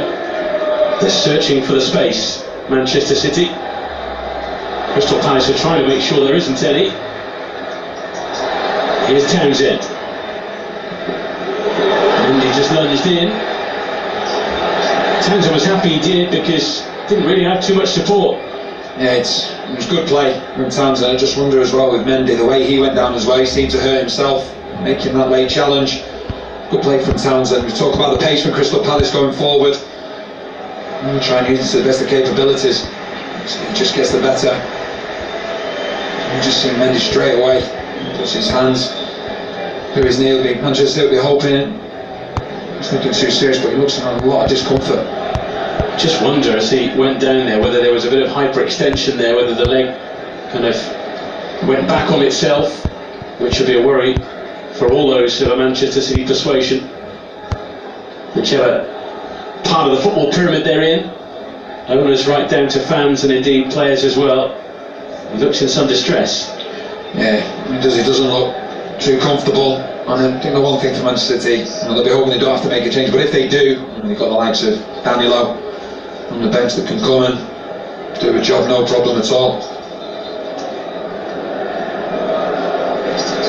Well, there's been plenty to ponder for those up on high for Crystal Palace recently, with the departure of De Boer and the appointment of Hodgson.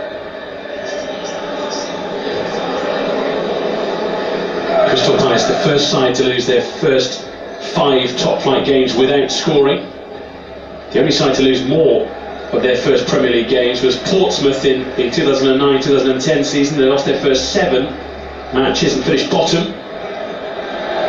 And Mendy sees insult added to injury, although it looks like he might be giving it a go in terms of carrying on. First yellow card of the game goes his way, and Roy Hodgson's side, I'm sure, will test him out over the coming minutes.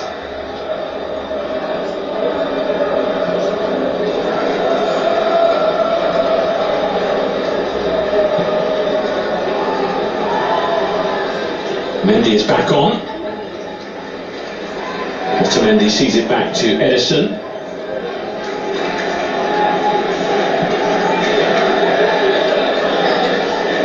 Stones.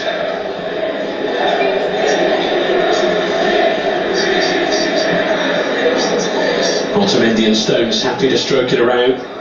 Wait for the movement in front of them. Fernandinho. Sané.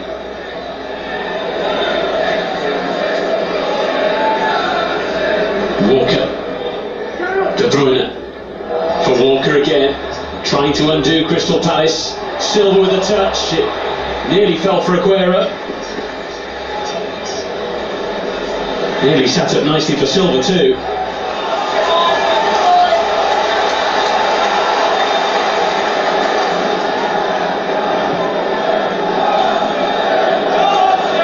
Fernandinho.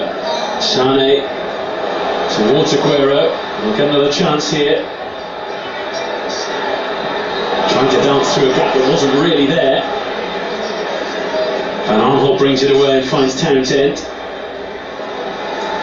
And Van Aanholt goes from left back to right wing. So now Townsend. Loftus-Cheek well forward to support Benteke. Van Aanholt. Loftus-Cheek maybe!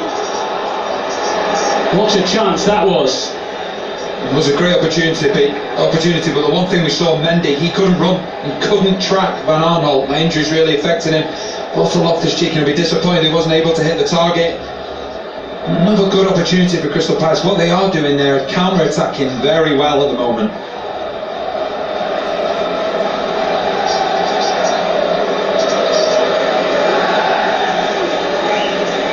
Well, Loftus-Cheek couldn't hit the target there, but it looks like Mendy isn't going to be able to carry on.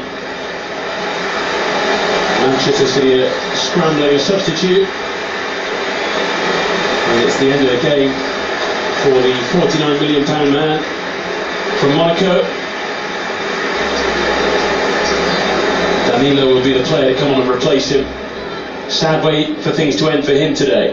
No, it is, definitely. He's been fantastic since come to the football club, and the way that Guardiola plays, he wants that. The fullbacks are the ones that give the width. But as I said, strength in depth. Danilo coming on every time that he's been used this season has been absolutely brilliant. Yes, it's not all bad when you lose one fullback and replace him with someone who cost £27 million from Real Madrid. On comes Danilo for his 6th Manchester City appearance.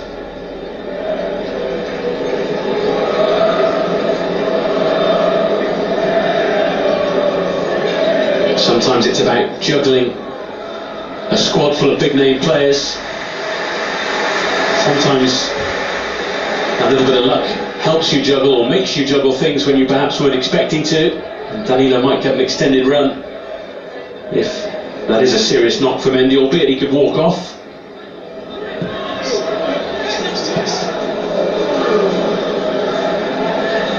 Back pass to Fernandinho, just tempting Loftus-Cheek. Otamendi. David Silva looking for Sané, who was stopped by Fosu-Mensah, was he? Well, Neil Swarbrick says no. And they're both players in a spot of bother here as a result of that clash.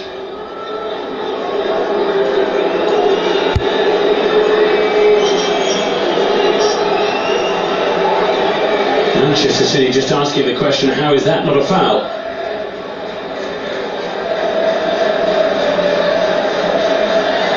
He's good play initially from Otamendi. I don't think there's anything in that. It's more shoulder to shoulder than anything. The argument from Manchester City's point will be that Sané got on the wrong side and Fosu-Mensah. I don't think there was enough there to warrant a foul. A good play from Otamendi, bringing the ball forward from centre half. Well, they're both okay to continue. It's Tim Fosu-Mensah's best year in terms of Premier League starts this season. Started all 6 Premier League games for Crystal Palace.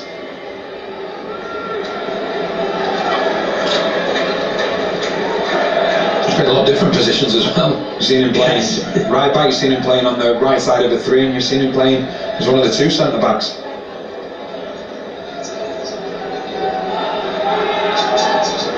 Walker goes down and gives away the throw.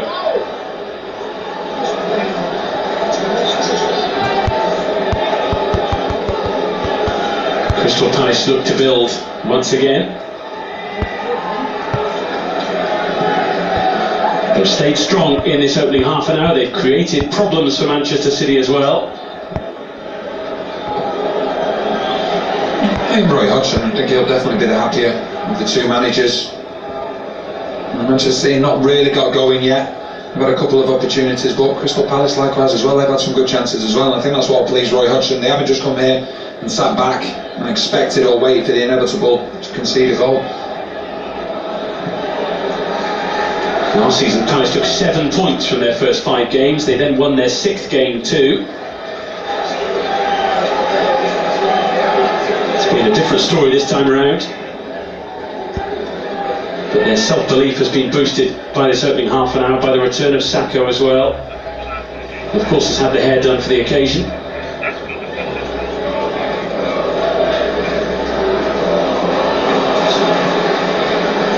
Full pass from Danilo. Here come Palace once again. Cabaye finds Benteke towards Schlupp, but the referee has given the free kick for a handball by Benteke. Good play once again for Crystal Palace. No play's been isolated. Not a lot of players around the ball, and Benteke will be a little bit disappointed there with the hand. If he got that first touch right, he'd taken Stones out of the game and he was free one-on-one on Edison.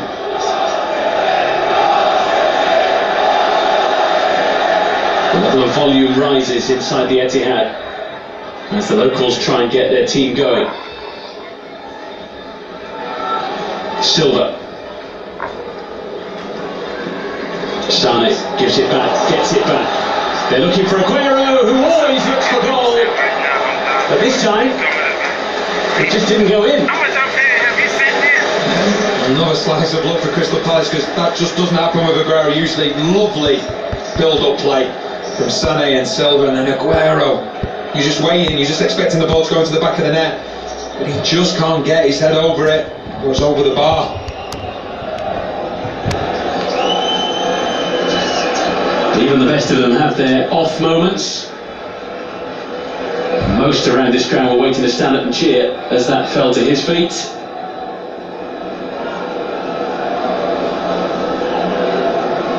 Once again, I asked the question, how is this still 0-0?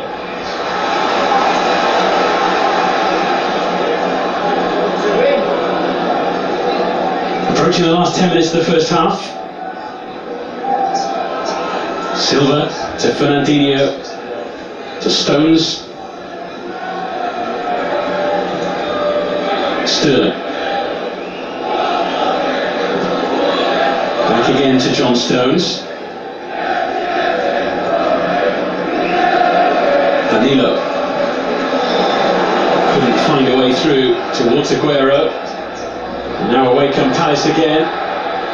The referee waited and waited, but gave the free kick for the foul by Fernandinho. He's not happy. Townsend, another counter-attack. He believes that it should be a yellow card for Fernandinho. He knows exactly what he's doing. I mean, very clever so far, Crystal Palace. What they are doing, they're sitting deep, but they're keeping the team all together. And when they get the ball, there's 4 or 5 players getting up quicker to support Benteke.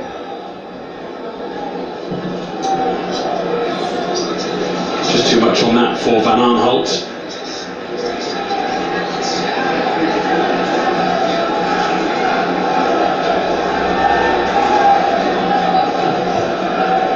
Well, he's got a lot to think about from this first half, but he'll have the patience that comes with experience, knowing that there's a long way to go in this game. Sometimes, these can be the most difficult games. The expectancy's on them. Crystal Palace are not going to come out at them, so there's going to be no space in behind. So it might take a beautiful bit of skill from a De Bruyne, from a Silva. But what happens is, because they're so much more expansive, it means Crystal Palace can play like they are now. Here's Benteke, who finds himself playing left wing just for the moment. Waiting for the run from Cabaye, as was John Stones. And now the break goes the other way. De Bruyne. Sterling was through the middle. Real frustration growing in the stands here. That's the problem when you set high standards with so many goals flying in. It is, and you know, as I said before, Manchester City every game I think they've had 65% plus possession. But then when you do that, that means you're high, means you're pressing high.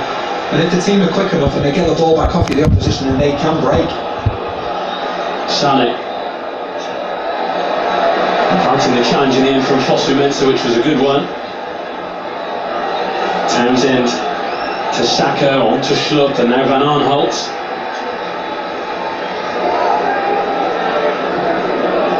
Schlupp once again, inviting Van Aanholt further forward. Only really Benteke to aim at. And the deflection didn't really help him.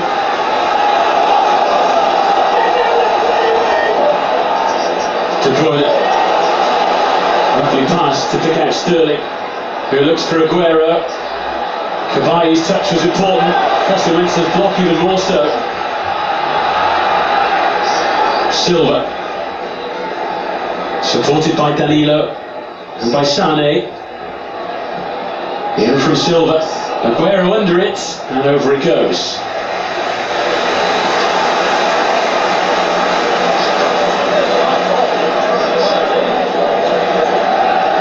Every time Manchester City break forward, you worry a little bit for Crystal Palace, and then they've thrown plenty back the other way.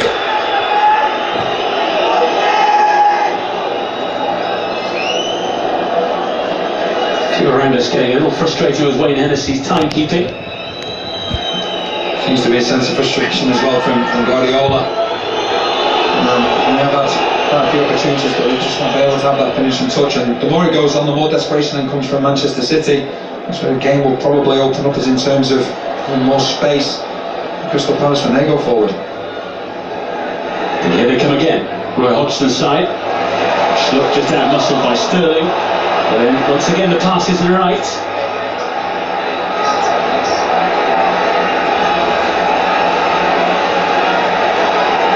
Saka. Intelligent ball to pick out Schlupp.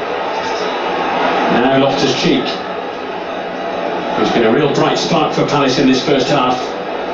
Townsend. Fosu-Mensah on the charge. He was a little unlucky there.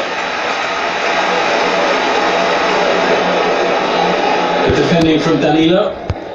And it was good defending, good overlapping from Fosu-Mensah. And like I just said, Danilo, very good defending to end up getting the goalkeeper. What Crystal Palace are doing well, Benteke's stretching the game, and there's a gap starting to appear between the midfield and the defence of Manchester City, and that's where Loftus-Cheek is just hanging around looking to get the ball and then turn.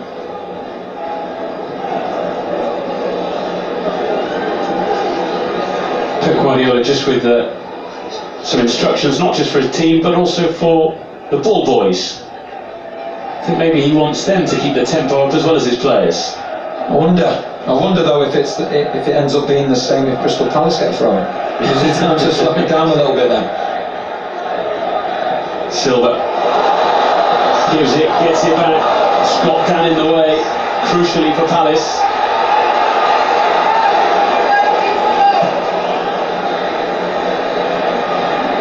Benteke wins the flick, but there's no one there to profit from it. And Manchester City come forward again. Good challenge though by the big Belgian. Little Swarbrick in the way this time. Not the best first touch from him.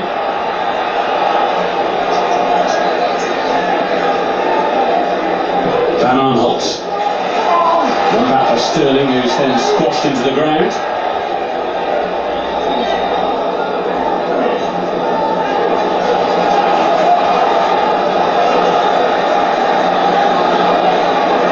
If the passing had been tighter from both sides, we could well have seen a hatful of goals already in this game.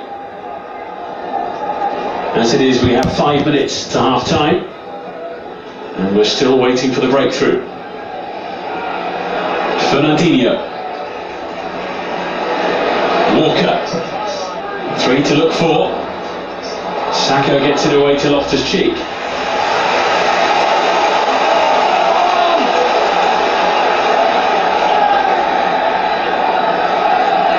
De Bruyne. Lots of room for Walker. Sané. Trying to play it through Cabaye.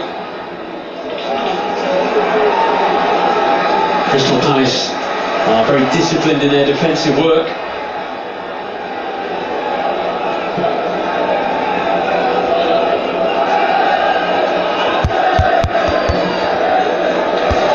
Walker. David Silva. Milivojevic is there, so is Schlupp. This is Sterling.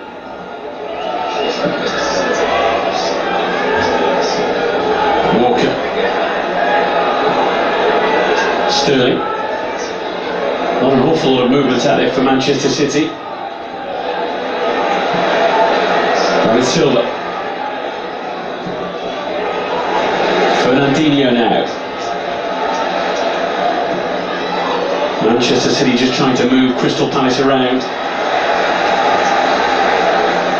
Stones. Otamendi to De Bruyne. Silva.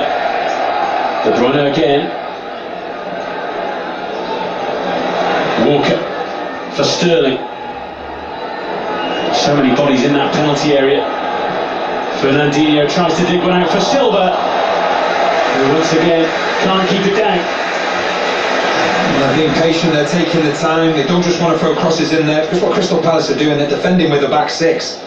You can see the back four keeping compact in the 18-yard box, then when balls are coming in. Silva does get on the wrong side of Townsend that time, he's not able to keep it down. That's what Crystal Palace are doing very well at the moment. The two wingers, Townsend and Schlupp, they're actually playing as full-backs. That means Foster-Mensah, Sakho, Dan and Van Aanholt, they're actually within the width of the 18-yard box, and that's why you see Manchester City, they're not too keen on putting the balls into the box, because it's going to have to be a precise ball. It's very difficult when crosses are coming in for Manchester City to get on the end of it.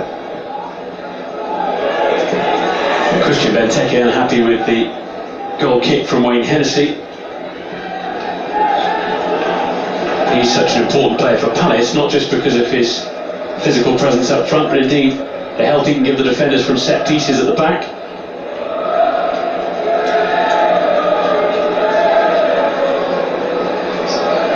There won't be time for too many more attacks at either end in this first half. Silva. Sakho wings it back. Van Aanholt looks for Schlupp. Benteke just trying to step across the ball to stop Walker getting there. Danilo. Sane onside. De Bruyne. Silva. Spotted the run of Sane, who might keep going, and does! And gets the breakthrough for Manchester City. Another game, another goal for the boys in blue. And Leroy Sané picks up where he left off in midweek in the League Cup against West Brom. They've had to be patient, but he was absolutely fantastic from Sané. The one bit of frustration will be Benteke though. He believes he should have had a foul near the halfway line. In that situation, I think he has to be stronger. He loses the ball there, and then Manchester City go forward and score. But it's the link-up once again. You see this Sané in the movement off the ball. Lovely ball from David Silva, and then great bit of skill for Sané to just put it over Dan's head. This ball from David Silva, just the right amount of pace. A lovely first touch from Sané, and then just puts it into the back of the net. And they've had to be patient, Manchester City. It's exactly what they've been. Lovely touch from Sané. And a dead finish just in between Hennessy's legs as well. 14 goals in his last 32 appearances for Manchester City now. And the home side really needed that. Frustration was starting to build, and Palace have had their chances to really upset the form book. Yeah, and I think from Crystal Palace's point of view, so close to half-time, but not just that, the way they ended up conceding Benteke, we know physically he's one of the strongest players in the Premier League. Just in the halfway line, he's tried to let it go through his legs and then get on the other side of it when the defenders want a bit of a respite. He just needs to hold the ball up there, allow all the players to get up and support him, but he didn't. They lost the ball, he didn't get it back, and ended up in the back of the net. Well, that goal might settle him down a little bit. I'm sure Roy Hodgson feels a bit peeved to concede so close to the break, and after some very promising moments from his Crystal Palace side. Silva, De Bruyne, That will be a corner. A chance to go looking for the second just before the half-time whistle.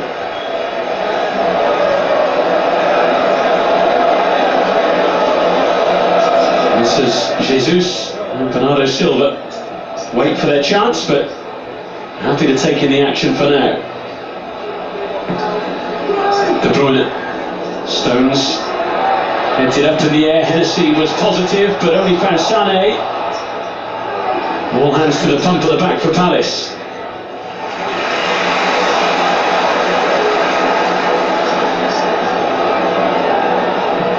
Silva. Picks out De Bruyne.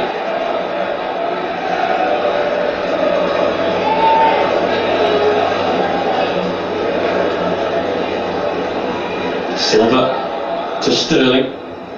Now Otamendi. Stones. Now De Bruyne. Sané. Manchester United with 60, or Manchester City I should say, with 68% of the possession in this first half. A lot of the action has been going from left to right, but Palace have had their moments. And here might be another one. Loftus-Cheek for Benteke, who is onside. Henderson came out to meet him. Did he keep the ball inside the area? The officials say yes. Man City have the edge then just before the break. Palace 1-0 down again. Chelsea are leading, as are Manchester United, and Watford will have all the goals from around the grounds during half-time. That's next.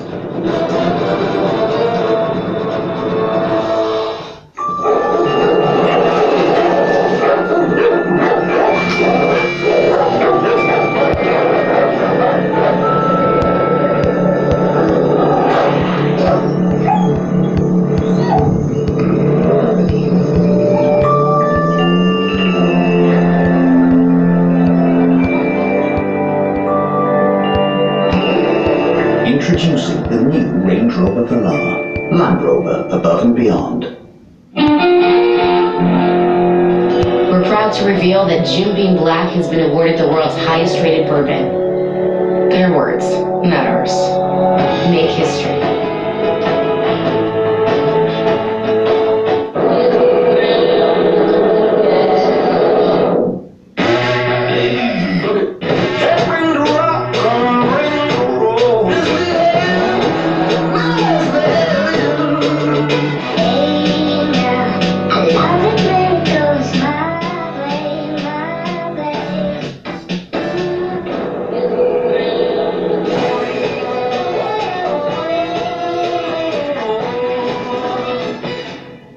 You asked for it, you got it. Steak and Lobster is back at Outback. Starting at $15.99 for a limited time, we're pairing our signature steaks with a mouth-watering steamed lobster tail. Starting at only $15.99, it's time to get back to Outback. Heineken is served in 192 countries. It's world famous. Like me.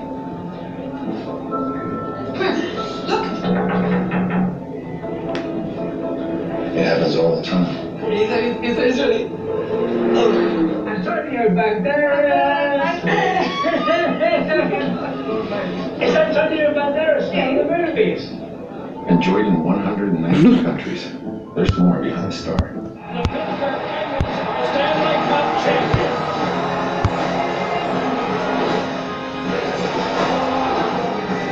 New season begins with NHL Face-Off, Blues, Penguins, October 4th on NBCSN. I'm all about my bed.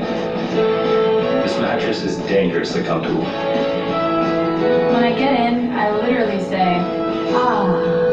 Introducing the Lisa mattress. A better place to sleep. This bed hugs my body.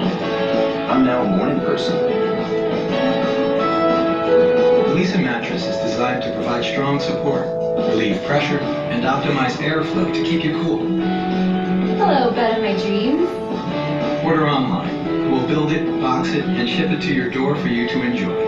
Sleep on it for up to 100 nights in love, or you'll get a full refund. Shipping and returns are free and easy. I love my Lisa.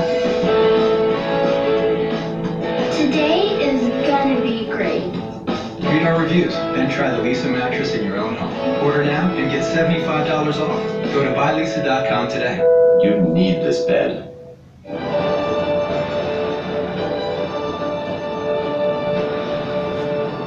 Welcome to Premier League half-time, presented by Chevrolet. In the early game, Tottenham squeezed past West Ham 3-2. Elsewhere right now, there are leads for City, Chelsea, United and Watford. Welcome inside the half-time studio. Rebecca Lowe, Robbie Earl, Carl Martino with you. Let's get straight to all the action. Starting at Stoke against Chelsea, Robbie Earl. Easy first half for the Blues. Yeah, you talked about Diego Costa going on over Morata. This is just into the first minute. Gets behind the back three of Stoke. He scored all his goals with his head so far. Scores this one with the right foot. It's a well-timed run between those two defenders. Again, Aspilicueta gives him the service. And there you go, 4 goals, 2 assists for him at the start of the season. And then it was about Chelsea defending for long periods of this game, and then they do this ever so well, just spring from midfield. Pedro reads the poor chest down here from Dan Fletcher. You see he's already on his way. Pedro takes a touch and fires it past Jack Butland.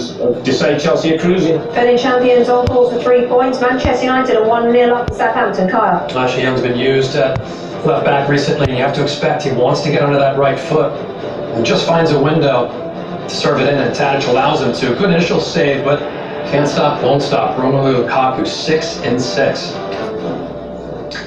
To Goodison Park, where it's Everton against Bournemouth. Injury, Wayne Rooney, first half. Yeah, and it should have been a penalty kick, Rebecca, and a red card for me. Simon Francis throws his arm there, catches Rooney in the side of the face. I think the referee gets a view that we see, he would be given a penalty kick, and you can see the damage that Francis does on Rooney. Rooney's not happy, and I can understand why. That's it, no other chances from the game at Goodison. Swansea 0, Watford 1, Andre Gray's first goal, Kyle. Well, and Wilfred Bunny in his first start since returning to Swansea gives this ball away.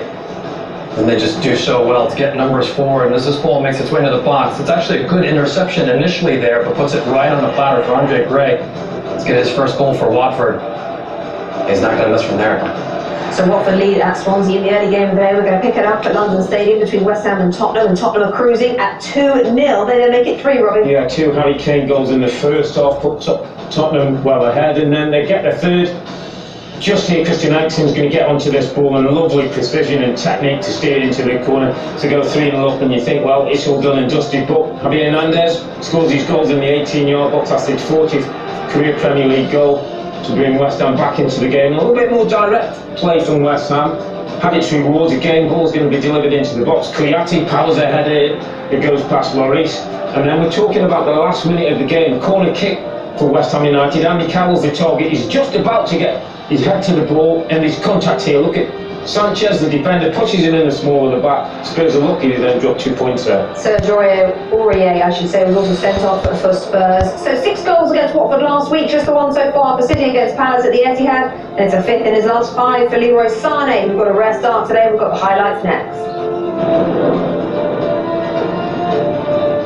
Welcome. How's it going? Hi. Hi. Okay, so you've got 2 friends here. Yes.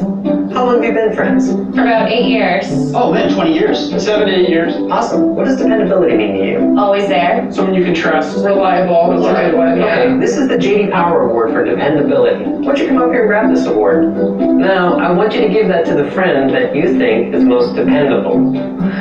Oh! That's really mean. Wow. Oh, most dependable out of both of you guys? That's just not fair. Is this required? Does he have to? She doesn't have to.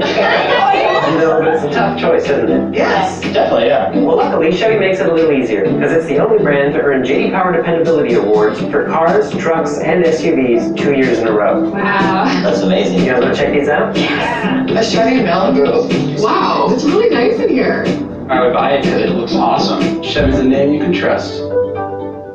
I was working for the CIA, DEA, Pablo Escobar. Wow. The incredible true story of the CIA's biggest secret is now one of the best reviewed films of the fall. Barry, you've got to take care of this family. This is going to be good for us. It's 100% thrilling. Orient immediately. All right, boys, let's land. Tom Cruise delivers his best performance in years. We recognize the dangers involved here.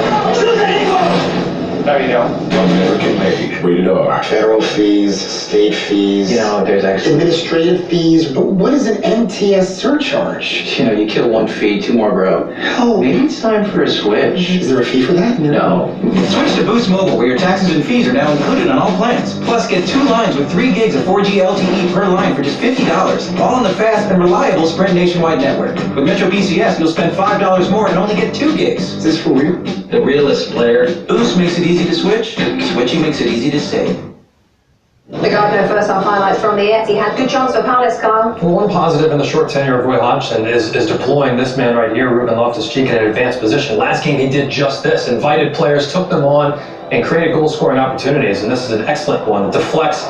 Ederson maybe has that covered, but the post keeps it out, and this is just what Manchester City can do. I mean, absolutely brilliant combination here. The ball over the top here, excellent. This touch, phenomenal, and the finish through the legs. This is why Sané's earned his starting position today. 5 goals from just 6 shots on target in all competitions this season from Sané. Clinical or what? This is what else is coming up today on Premier League Live at 12 as we build up to Leicester against Liverpool. That's over on NBC. Goal Zone table, all that post-match reaction is online. I'll have the Langoustine lobster ravioli. For you, sir? The original call was for Langoustine ravioli. Langoustine is a tiny kind of lobster. Slight shellfish allergy rules that out. Plus, my wife ordered the langoustine. I will have chicken tenders and tater tots. If you're a ref, you way over-explain things. It's what you do. If you want to save 15% or more on car insurance, you switch to Geico. Sir, we don't have tater tots. It's what you do. I will have nachos.